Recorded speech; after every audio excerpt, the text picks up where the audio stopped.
School Board of Directors in the City of Davenport. First, I want to thank everybody for coming tonight. I greatly appreciate all of your participation. Now what I'm going to do, I'm going to go around the room and I'll start right here. Introduce yourself so everybody knows who's here. Ben Jobjan, 6th Ward Alderman, City of Davenport. I'm Vera Kelly, the Vice President of the Davenport branch, NAACP, here in Davenport. Allison Beck, board member of Davenport Schools. Michael Reyes, Council Administrator for LULAC. Karen Klein Jerome, school board member. Mike Guster, President Davenport NAACP. Ray Ambrose, 4th Ward. Ken Washington, School Board Jamie Snyder, school board member. Jasmine Newton, president of Council 10, LULAC. Bruce Potts, school board member. Bill Decker, Chief Administrator at Mississippi Bend AEA. Shane Williams, Director of Educational Services at Mississippi Bend AEA. Judith Lee, 8th Ward Alderwoman, City of Davenport. JJ Condon, Davenport City Council. Marion McGinnis, 3rd Ward Alderman of Davenport. Kyle Grip, Alderman at Large, City of Davenport. Rick Dunn, 1st Ward Alderman, City of Davenport. TJ Schneckloth, Superintendent, Davenport Schools. Linda Hayes, Vice President, Davenport Community School Board of Education. Mayor Mike Mattson, City of Davenport. Dan Gosa, Board President. Let's do that. Corey Spiegel, Davenport City Administrator. Sarah Ott, chief strategy officer for the city of Davenport. Jake Clips, Program Director with Davenport Schools. Lieutenant Jason Smith, Davenport Police Department. Do we have any council members participating remotely? If you could identify yourself. Maria Dickman, 2nd Ward.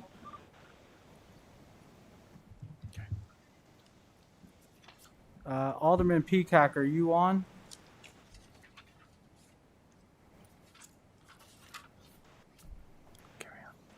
I'm going to say that's a no for him. I will now turn it over to Mayor Mattson.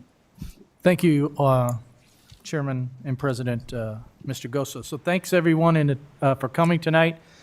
This process started many months ago, and it's almost to the place where we want it to be. Tonight is a pre-culminating event where we get together and with the school board, the city council, and community members of different organizations and the community in general to kind of talk about, brief, and explain and take you through the process that we've begun. So back in August, there was discussion about the SRO program in Davenport, and I want to say that the collaboration and working relationship has been wonderful.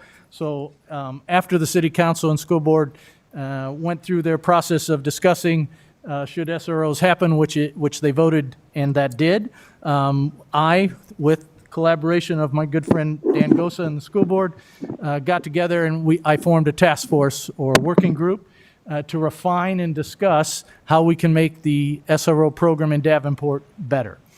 So for the many months, we have got together in small groups to discuss.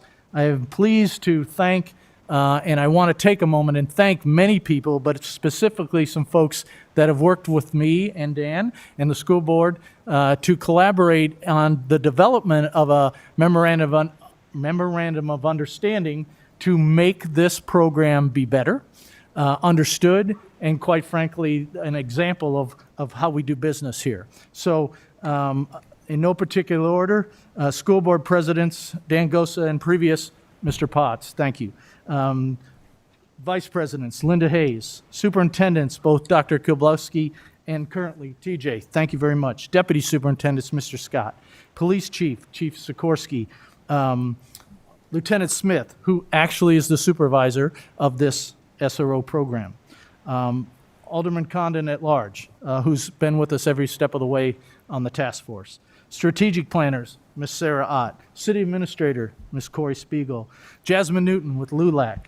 Previous NAACP President Larry Robertson, and now current President Michael Guster.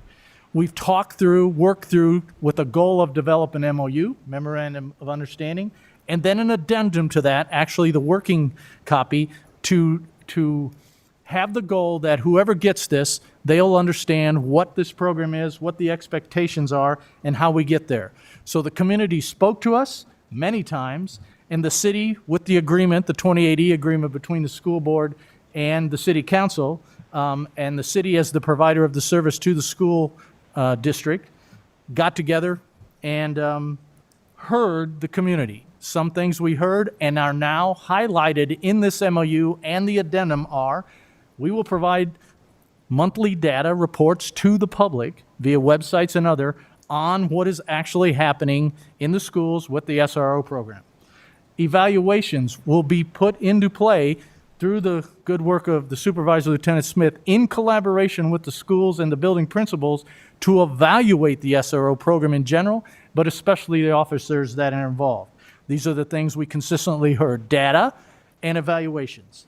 We wanted consistency. We heard that over and over. Consistency in the buildings so that when you go to one building, you know what an SRO is doing. You should go to another building, and that's the same thing, the same expectations, and the same thing going on instead of people doing their own thing. Vetting process, we heard that over and over. Again, through the great work with Chief Sikorsky, Lieutenant Smith, and Jake Klipsch, and Miss Sarah Ott, the discussion of collaboration with the police department and the school district so that the vetting, meaning who's selected as an SRO, has a pretty strenuous and dictated process. We thought that was important. Again, hearing from our community. Duties, responsibilities, descriptions, student surveys, relationship building, and of course, security assistance. All of those things we heard from our community, all of those things we think we take serious, and we're committed to making sure that the SRO program and the MOU that, quite frankly, we've developed, and the addendum as far as the working document to make sure the pieces are there, have all those highlighted things in there. I also want to thank different administrators, especially at Central High School, security personnel, juvenile court liaisons, coaches, retired officers, security officers, and others, and principals who helped give input to the MOO program from different perspectives. Those folks were invaluable in giving us inside looks and in-depth looks on what we should have in this MOU. So in conclusion, I simply want to say, please, as a reminder, the purpose of this task force is to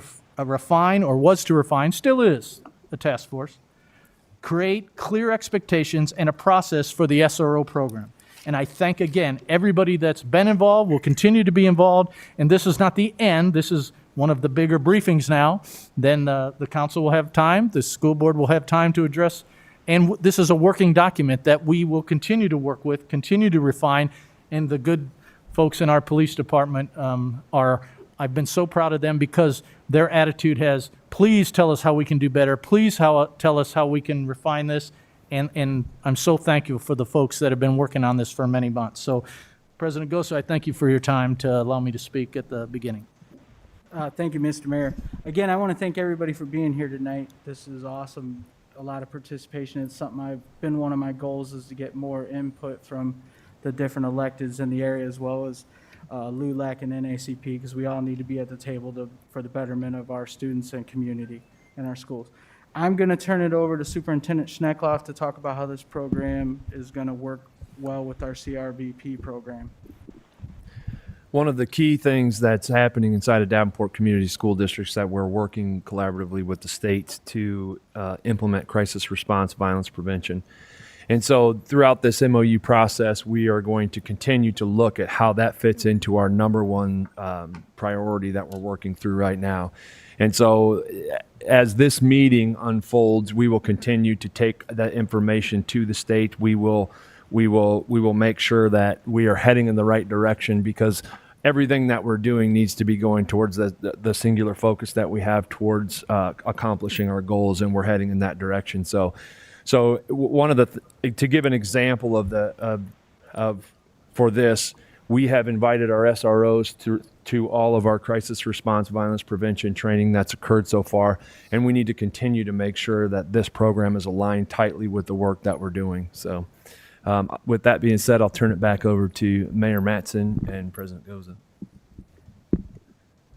Mayor Manson, did you have anyone from your city that you wanted to speak? So if it's okay with you, I'm going to ask that Ms. Ott and Mr. Klipsch and Lieutenant Smith, the three that have worked in the smaller group, to put the meat to the bones, so to speak.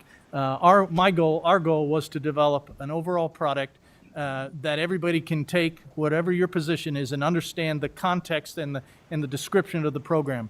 They then worked with many organizations and talked to many groups specifically outside of our group to refine it and put some of those things together. So I guess Lieutenant Smith, who is actually the supervisor of the SROs, please. All right, thank you, Mr. Mayor. I'm proud of this MOU, so thanks for having me here tonight. I'm proud of the product that we've put. I'm certainly proud of the product that we've put together. I'm proud to be a part of this task force, and I think that our mission statement says exactly what we intend to do here, and that's create a safe environment that leads to a positive and equitable education opportunity. It's the mission of our SRO program, and I believe that this MOU really gives us kind of a roadmap to accomplish that. So I would just say that the entire MOU is rooted in three tenets of a successful SRO program, and that was identified by NASRO. So NASRO is the National Association of School Resource Officers. All of our current SROs are certified through that organization, and all of our new SROs, once they're appointed, will have to be certified through NASRO as well. It's a national governing body that gives us direction that way. So implementing these three areas into our program and measuring the effectiveness of those three areas really became the focus of our task force as we moved forward drafting the MOU. So one of the chief concerns early on when the mayor put this working group together was, how do we know if what we're doing is actually effective? And we all thought that was a fair question. How do we know? How do we measure that? How do we quantify that? So we spent a lot of time, the three of us spent a lot of time kind of developing that annual program evaluation so that the board and the council, so that you guys could make informed decisions about it moving forward. So with that, Sarah, I'll throw it to you so that you can walk through the program or the evaluation program that we've developed. Thanks, Lieutenant Smith. So as Lieutenant Smith said, there are three core principles that we wanted to incorporate into this annual evaluation that are set forth by NASRO. So that's safety, education, and then mentorship and relationships. And we wanted to find ways that we could both subjectively and objectively look at all three of those categories to ensure that our SRO program in the Davenport schools is well-rounded and is meeting the needs of both the students and the staff in those buildings. So I will just go over very quickly some of the highlights of all three of those areas for the annual program evaluation. So the first area that we wanted to look at was safety, both how SROs are contributing to the climate of safety in our schools, and then also the perception of safety by the students themselves. So the first thing that we work through is with Dr. Klipsch is an annual survey that will be sent out to all students and staff in the buildings where SROs that are in those buildings. And one of the main things that we wanted to gauge in that survey is how safe the students feel with SROs in their buildings. So it's one thing to be able to say, we believe that SROs are contributing to a safe climate in our building, but if the students themselves do not feel safe or do not have a perception of safety in the school buildings with the SROs, that's something that we need to know so that we can address that. And that is one of the things that the survey is meant to help us highlight. The second area that we're going to be looking at, as Mayor mentioned earlier, is monthly statistics. So each month, Lieutenant Smith and his SROs will be responsible for collecting statistics specifically regarding safety in the building. So that will include arrests and citations made from incidents originating at the schools, referrals made to the diversion program, number of mediations held with both parents and students, and then the number of tips that come into their P3 tip system. And then finally, the third thing that will be used kind of to evaluate the safety or how SROs are contributing to the safety in the buildings will be an annual meeting between Lieutenant Smith and the building administrators to make sure that the SRO program is being implemented consistently across all buildings and to ensure that all the SROs are being utilized in the same way by all of the administrators throughout the building as well. So the second area that we were looking at is education. So as it was mentioned earlier, SROs are trained in providing instruction in the classroom to students as well through classes such as the law and you and technology and the law. And one of the things that we wanted to make sure that we were able to gauge is that these are effective classes that the students are gaining knowledge in. So we will be having pre and post assessments for the students that are in the classes where those classes are being taught to ensure that they are actually equipping our students with knowledge when they're coming into contact with law enforcement officers. And again, we will also be collecting monthly statistics around education, specifically the number of students that participated in those classes, and then the scores of the pre and post assessments as well. And then finally, the third area that we wanted to be able to gauge on an annual basis is mentorship and relationships. And this is something that can be difficult to measure. We wanted to make sure that we were looking at outcomes and not just outputs. So we don't want to get into a situation where we have SROs widget counting every time that they have a conversation with a student, because ultimately we know that we want to ensure that relationships are being built and not necessarily just widget counting. And so the annual survey is also going to be important in that, where they're going to be able to rate the comfort that they feel with their SRO, the relationship that they have with their SRO, and Dr. Klipsch can talk a little bit more about the survey here in just a moment as well. But that is a way that we will be able to gauge that outcome in how our SROs are building relationships with our students in these schools. And again, if the survey is showing that they're not doing a great job of that, that's something that we need to look at then and be able to make a plan for how to rectify that. And then the monthly statistics around relationships and mentoring, we're going to be looking at the number of school functions that the SROs participate in, the number of mentorship events that the SROs are participating in, and other events like that as well, because we know that those are the opportunities where they are going to be able to build relationships with these students moving forward. So Dr. Klipsch, if you maybe want to talk about the survey a little bit, that would be wonderful. Yes, thank you. So as Superintendent Schneckloff mentioned, the focus that we've been really having as a district this year is in our crisis response and violence prevention. And the essence of that work is ensuring that every one of our students feels safe and welcome and engaged in the school, coming in the door, feeling safe in their school. And I think that definitely is consistent with this work and with one of the pieces that I'm very excited to learn more about is right now we have a lot of adults in this room that have put in a lot of work to plan on behalf of the safety of our students, but we need to make sure that we're asking our students how they feel about this same piece. And that's what the intent of this survey is really going to drill down to. It's a survey that we'll be sending out. Right now the plan is in March, so that will be coming up soon. It will be an anonymous survey so that we can ensure that we're getting as honest answers as possible. It will be disaggregated by race, ethnicity, gender, those different pieces, so that we are really able to identify, do all of our students feel safe? Do all of our students feel the same about the SROs in our schools?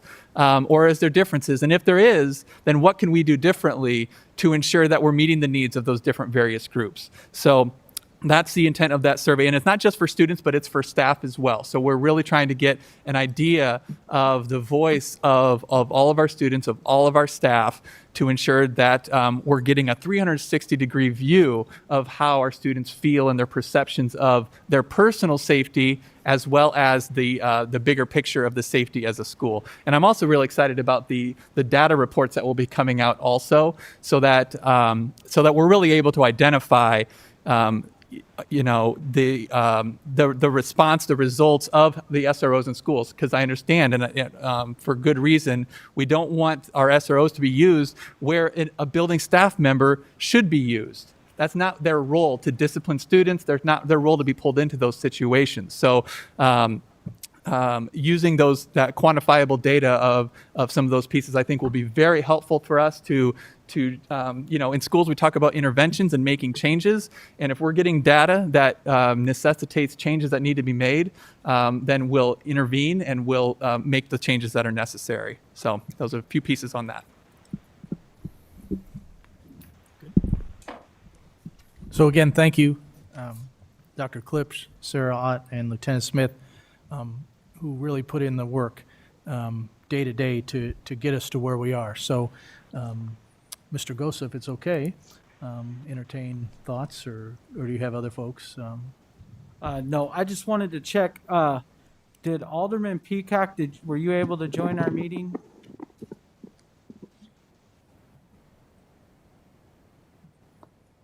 Okay. All Okay. right. So I guess, so if you please raise your hand if you have a comment or question or concern. Mr. Gosa or I will call on you, and then please offer your thoughts for the folks that are around the table here. Anyone? I see Alderman Jones. Is there a point in the process where we're gathering data from parents as well? So if we're surveying our students, are we also surveying parents as an end product? I think Dr. Klipsch will talk about that. We talked about that a lot. So. Yeah, we did have that discussion about the possibility of sending something out to parents.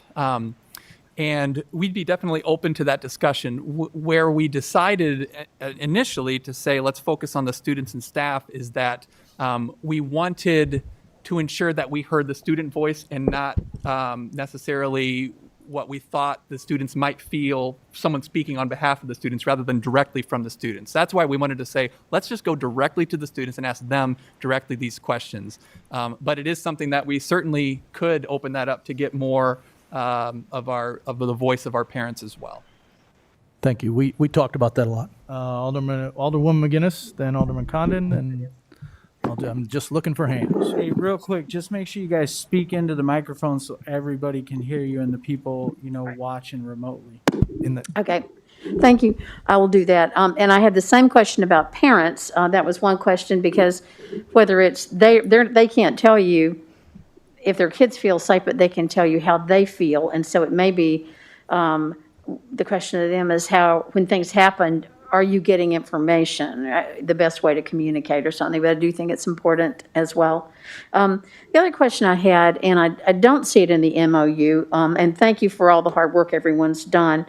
I think one of the questions the public might have, and I have it, is what does the SRO not do?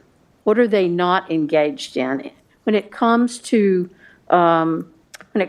school discipline, when it comes to a disruption in a classroom that is not, would not be a criminal act, would be something a police officer would probably not be involved in anywhere else. I think that's a very important distinction to make, and maybe this is what they don't do. This is what they won't be engaged in as well. And I think it needs to be spelled out, perhaps. So thank you. Great question. We talked about that a lot too. So I'll let Lieutenant Smith answer that.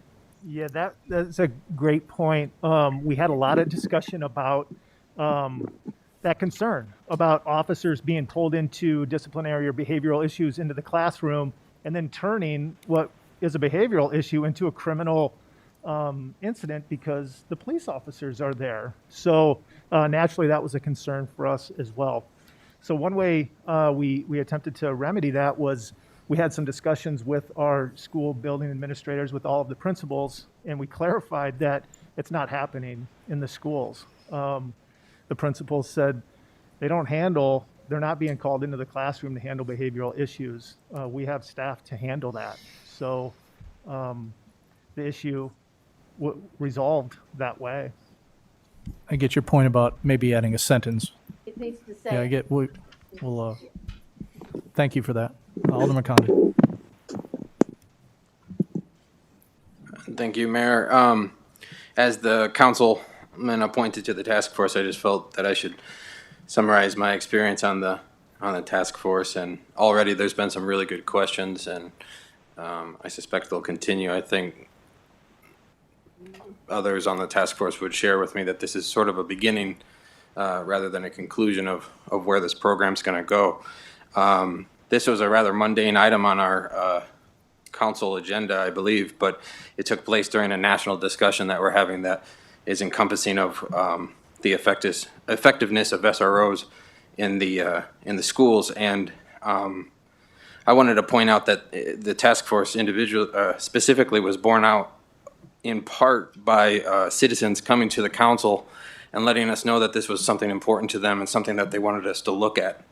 And so their voices were heard, and we took this on in earnest. And many of the first meetings were just sort of unpacking the issue. The mayor stood at the whiteboard, and there was lots of bubbles and arrows and just thinking. Teacher stuff. Yeah. And it started from as far out as should the SRO program even exist, and then more specifically, how can we best implement it? And we certainly thought long and hard about who the stakeholders should be included in the conversation, and we reached out to them and did our best to make sure that their voices were heard.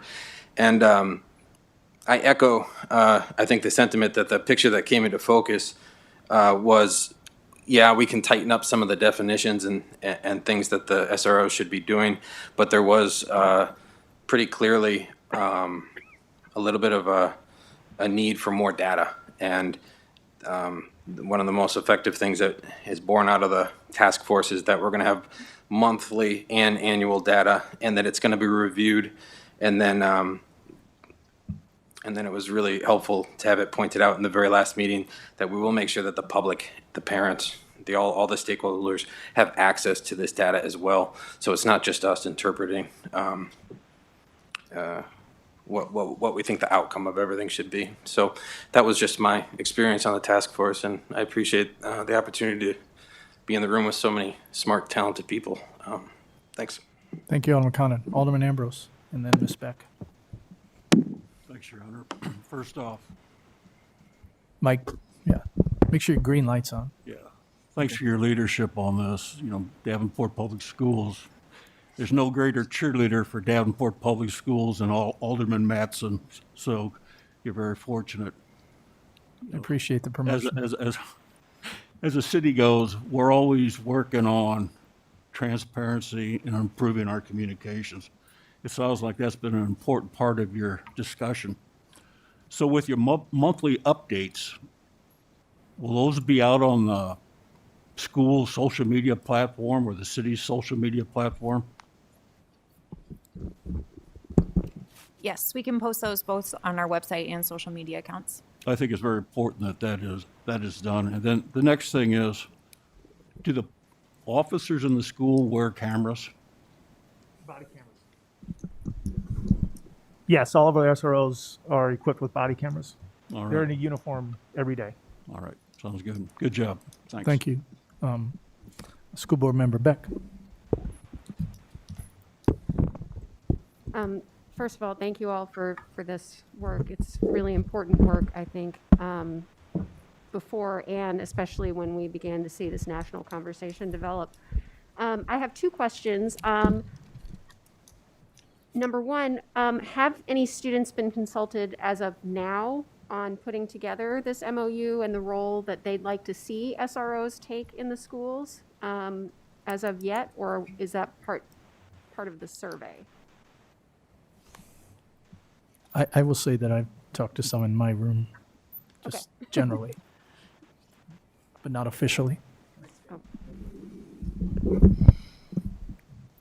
I did forget to mention, within our district's work on crisis response and violence prevention, which you're very aware of, Director Beck, the next phase of that coming after spring break is building our youth leadership teams in each of our buildings to discuss the same work. And so at the secondary level, that will be a part of the conversation, is how you feel about this and what, getting their voice. So it's another opportunity through quasi-focus groups almost at each building to get more of that input. Okay, thank you. And then my second question, do we have any school resource officers that are people of color, that are not white? Quick answer is yes. We're proud to have the most diverse unit in the police department. Both of our high school SROs are African American, and our 2 intermediate school resource officers are white, and our sergeant that's in charge of the unit back there is present with us tonight. Thank you. And I apologize if that sounded kind of crude, but we know from research that the students who have had the most negative impacts from having SROs in schools tend to be students of color. So I just kind of wanted to make sure that we're sort of hearing all the voices here. And I guess that leads me to my very last question. And I don't know who would answer this, but I've heard from a number of people that we should just not have SROs. There have been other states, other districts in our state that have cut the program, and they're spending the money on other things. Particularly, I hear mental health counselors come up a lot. So I guess my question would be, what would we as a district or as a city say to those families who say, no, we shouldn't even be having this discussion? And I don't know who best to answer that question, but. I'll certainly take my piece, Allison. Thank you very much for that question. So I think most people know that I've been in Davenport Central. This is my 18th year. I have said before publicly, and I will say again, I witnessed the actions of the SRO, and one of the challenges that many people, some in this room, some outside in the community, have said to me as an alderman, and certainly as a mayor, Mike, you need to find ways to develop relationships with our police and our community, and especially our community of minority young males. What I witness every day, and I know I've said this before, and some people say different things about that, but what I have seen is that relationship building every day. I've been to all the schools where all the SROs are assigned. I've talked to every one of them, visited with everyone, sat at the table with every one of them, and what I see is that relationship continue. Through the work of the folks on this task force, we took serious that the community is very concerned. We took serious that the community says we need data, that we need ways to show us, like the state of Missouri, to show us, show me what you're talking about. Like Ms. Ott said, it's hard to quantify a relationship like that. So we believe the monthly report. So I would say to the folks, give us a chance to show you that it's working or not working, quite frankly, because up until this point, I certainly don't speak for anybody in this room, but I think we all on the task force generally agree we didn't have a program. We had officers in our school, and I think the officers did wonderful work, and I will stand by that seriously. But we need to show to the community that we're serious and that data-driven information, and we're going to be transparent when we tell you that, and we're committed to that. So give us a chance to show you that. That's what I would say. I can't speak if anybody else wants to talk. Okay, Mr. Guster, and then Alderwoman Lee. First of all, I just want to say thank you to the mayor and Dan Gosa for inviting NAACP LULAC to the table. I think that's important to have us here. My biggest concern is that the contact that students of color have had with SROs in the past and the number of arrests and entry level that these students have had with law enforcement. So I'm particularly happy to see the statistics that is going to be tracked monthly as to what type of contact that these students are going to have with SROs. And so, just so that everybody knows, that's what I'll be asking the superintendent. I'll be looking online to get and track so I can gauge and provide input or wage another frontal attack to say, hey, guys, it's not working, and we need to take a look at this and make some adjustments. So I would say that because of that factor, and that I'm not a fan of SROs, that I'm supporting this MRU, this MOU, and just NAACP is glad to be here and be supportive in this way, because sometimes you can't get everything that you want to get. You just have to take a little piece here and there and move on. So thank you to you. Thank you, Mr. Gusser. Alderwoman Lee. Thank you very much. When this first came up before City Council last August, I made it clear that I was not for or against SROs and that I was looking for information. And I'm very pleased to see the extent of the data collection, recognizing, as Ms. Ott said, that it's difficult to measure things like relationships when it comes down to effectiveness. The other thing I said back then, and I still believe, is that, like Mayor said, you can have people in the schools, but without a managed program, we don't know if it's working, if it's doing what you want it to do, or if it's even contributing to problems. So I really think this MOU goes a long way to creating a consistent program, and I absolutely support that. I did send out some recommendations for the MOU to many of you, the 20 or so of you that were on the original email that I received with the draft MOU. And one of them, I'm very happy to hear that everyone is certified in the NASRO, because that's not clear in the MOU, that they will take training, but I believe everyone needs to be absolutely certified with no substitutions. If somebody can't show up that day, everyone in the school should be certified, and that there should be vetting. What are the types of characteristics that you're looking for in an SRO officer? Because dealing with children is absolutely different than dealing with adults. And they need to be, have a natural affinity for how to do that, particularly when you've got SROs in high schools, intermediate schools, not yet in elementary, and hopefully we don't need those, but I think that's very important. One thing that I saw that was surprising to me is the MOU identifies the annual evaluations of the SROs, which is really good, with the oversight by the Davenport Police Department, but it says using current standard DPD evaluation. I really think there should be a separate evaluation for SROs because, again, dealing with children, especially children of different ages, is very different from dealing with adults. So I think there ought to be a separate evaluation for the SROs that are in the schools rather than the standard police department evaluation.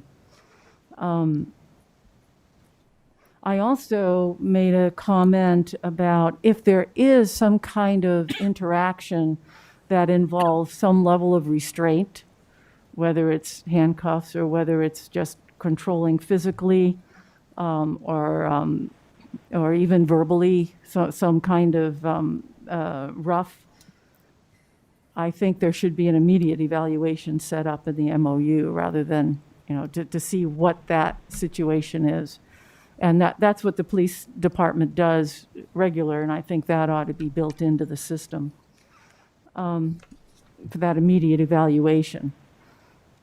I've got a little concern too that the survey I think is really good, considering that many things that you're dealing with are amenity, unmeasurable type things that are important. But I'm wondering if the beginning part, and I know this is important information, the gender, the race, where you're located, but I'm concerned that that can help burrow down to identify individual people, either in staff or students. And I'd like to express concern that that type of information be kept very carefully, so that you can't identify individual people from that. So how that information is going to be disseminated, as well as dealt with even internally, I think that's really important. So because for me, writing is a clarifying process, I wrote these down and sent them out to make sure that it was what I was really thinking and that I think is really important. Again, I appreciate the MOU. I think it'll make for a program as opposed to more ad hoc. We've got people in schools, what are they doing? And I think that the task force did a very good job with a very difficult situation that may be unique in this country, where we're actually putting that in one place and discussing it and measuring it and evaluating it. I do have one question, and that is, this is a 10-year MOU. And I know that everyone who's been involved is very dedicated, very interested, and probably even passionate about this. The contracts tend to be 2 years. And people change, people come and go. And so I'm wondering why you chose 10 years and if a shorter period of time with built-in renewal processes ought to be considered for this MOU. And I'm not sure who I'm addressing that question to. I certainly, we talked about it, and I don't know, Alderwoman Lee, that I have a direct answer myself, if anybody else does, but certainly we can think about it. I get your point. Thank you. All right. Anything? Who else? Raise your hand. I can't see anyone, no one. Well, I was wondering. TJ, please. Yeah. That's Sorry, the beauty of. Superintendent Shecknell. No, that's okay. It's TJ. That's the point of an MOU, is that anytime that either side feels that something needs to change, we need to come back together and change it. And so I think that your point's a very valid one and should be considered, because while you want consistency, you never want to be locked into something. And so that's why I believe it's an understanding between both entities, and that's a very valid point. Your data consideration is spot on, and unfortunately, we've had some practice with that with COVID. So there are some very good guidelines about how to report data in a way that doesn't relay people's private information. So that's a great consideration, because we would never want to do that to anybody. So Because I didn't see anything in this MOU that actually specifically speaks to if we find problems with program or individual SRO, how that would be dealt with. And usually MOUs for something like this will have something about, if it's not meeting needs, then here's the next step. Or if there's conflict, here's how it will be dealing with. And that was also in my recommendations, that something like that be incorporated. Thank you. Anyone else? I'm looking. Director Schneider. I would also like to see in the data, there's a lot of things that our SROs do that the general public isn't aware of, and that's the relationships they have with these students that are not police related. There's SROs that are involved with students as coaches, after school activities, things that you don't associate a police officer with. And I, in the same breath, would like to encourage our SROs who are not involved in those things to get involved, because that is the easiest way to reach these kids, is to interact with them on a personal level on things that they enjoy. And I know we already have a lot of that, and I think that would really be helpful to list the things that they are involved in that you just wouldn't think an SRO would. Thank you. Anyone else? I'm looking. Alderman Grip.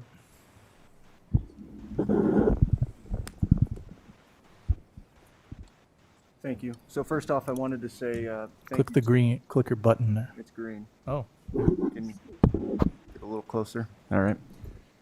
First off, I want to say thank you to the group of folks who worked on this and really took into account what I heard at the city council level a few months ago, which was it needs to be data-driven and there needs to be evaluation to the effectiveness of SROs. And I think we're moving in the right direction on this. I appreciate Mr. Guster's comments that on its face, maybe you don't like SROs, but you're willing to look at the data and make a decision based on that. And I feel very similarly, where on its face, I do like the idea of the SROs, but I'm also open to the possibility that they're not as effective as they could be, and we can do something to change that. And I think when you have a room full of people who take that position, let's prove it, and if it proves otherwise, then let's do something else to make a difference.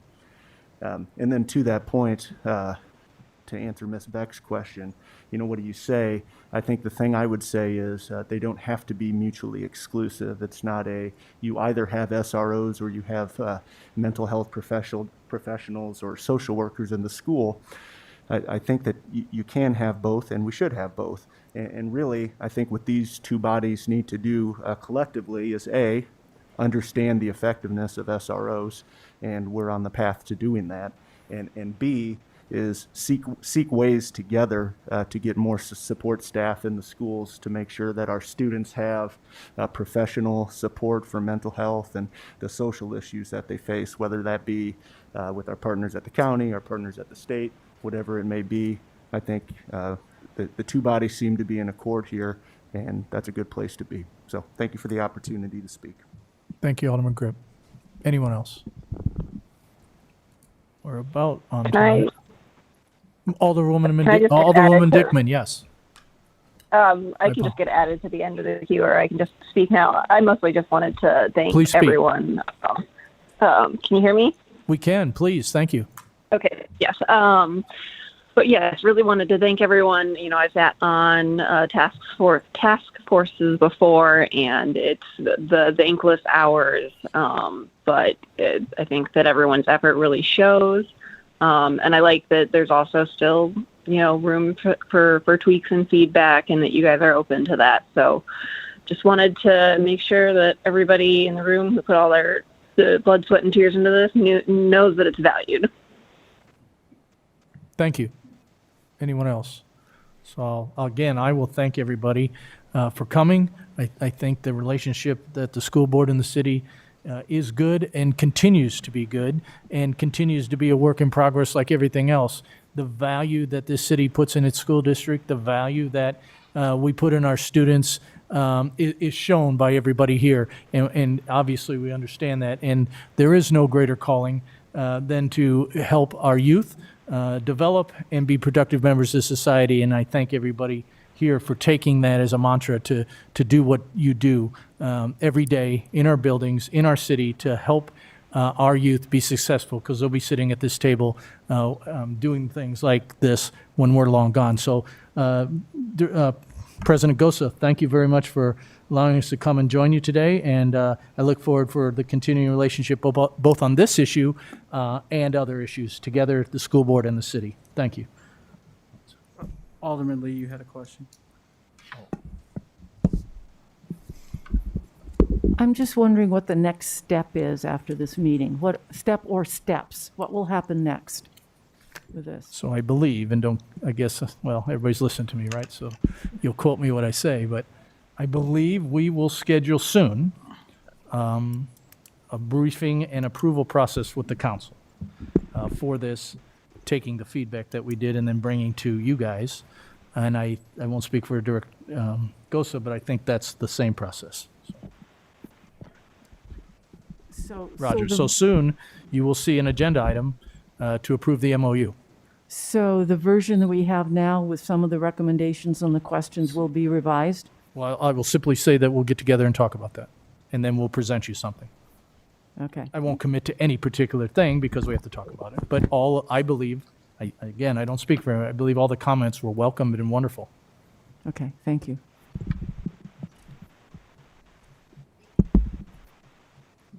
Anybody have anything else? Thank you. Again, I wanted to thank everybody. I greatly appreciate you taking the time to sit down with us I was glad to be a part of the task force and still be a part of the task force.